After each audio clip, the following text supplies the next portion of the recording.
Bill Richardson, l'envoyé spécial de Bill Clinton pour la région des Grands Lacs, est chargé de faire passer le message au maréchal Mobutu.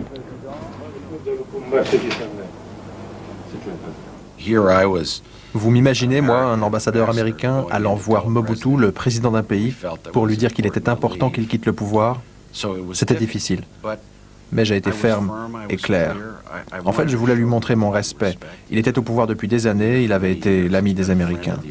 Parce qu'il a vraiment cité toutes les grandes étapes de toutes les grandes choses que Mobutu a fait dans sa carrière en faveur des États-Unis.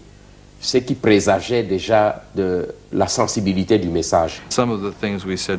Nous lui avons dit des choses très dures.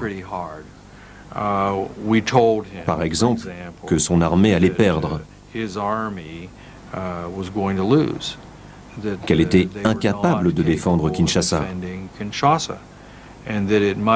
qu'il se pouvait même, s'il refusait de se retirer pacifiquement, que son corps soit traîné dans les rues de Kinshasa. Là, Mobutu a sursauté pour dire, mais comment? Donc, si je comprends, vous m'amenez le message de Kabila, parce que c'est ça la position de Kabila. Je le revois encore triturer sa canne, ajuster sa toque. On était très près l'un de l'autre. Vous savez, c'était vraiment une mission difficile. J'avais peur que les membres de sa famille lui conseillent de s'accrocher au pouvoir. De temps en temps, il demandait une pause, le temps de consulter les siens sur ce qu'il devait faire. Je lui ai dit, ici, ils ne viennent pas demander votre avis. Ils vous apportent là ce message. Il n'est même pas diplomatique, il est cru.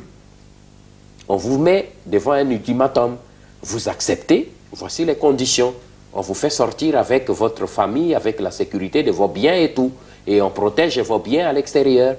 Le président se trouve à l'aéroport et qu'il embarque. Je fais mon compte rendu à 15 h exactement devant toute la presse. Monsieur Laurent Désiré Kabila, ces négociations, on le sait, ont échoué.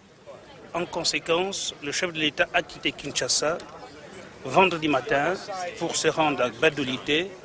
Si on n'avait pas mis de force dans l'avion, il restait jusqu'à la fin. Mais ça a été des moments, je veux dire, d'inquiétude intense, où c'était une débâcle terrible. Les enfants ont eu peur, tout le monde voulait rester, ils forçaient les enfants à partir. Et c'était une ambiance comme ça d'Apocalypse Now, où on ne savait pas ce qui se passait. On se demandait même si on allait peut-être arriver à l'aéroport.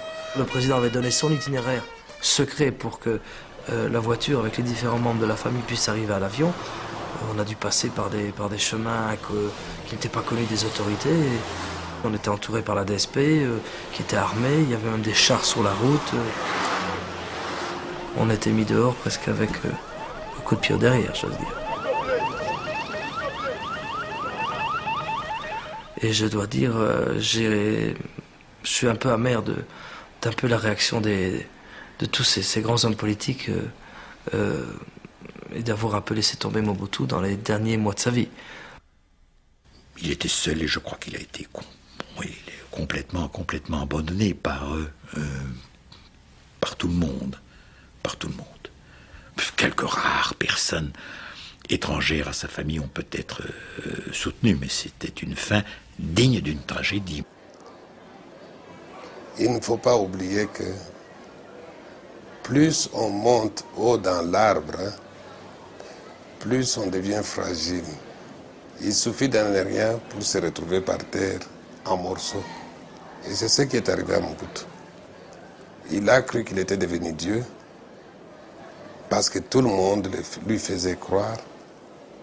Et il a raté, il a scié la branche sur laquelle il était assis.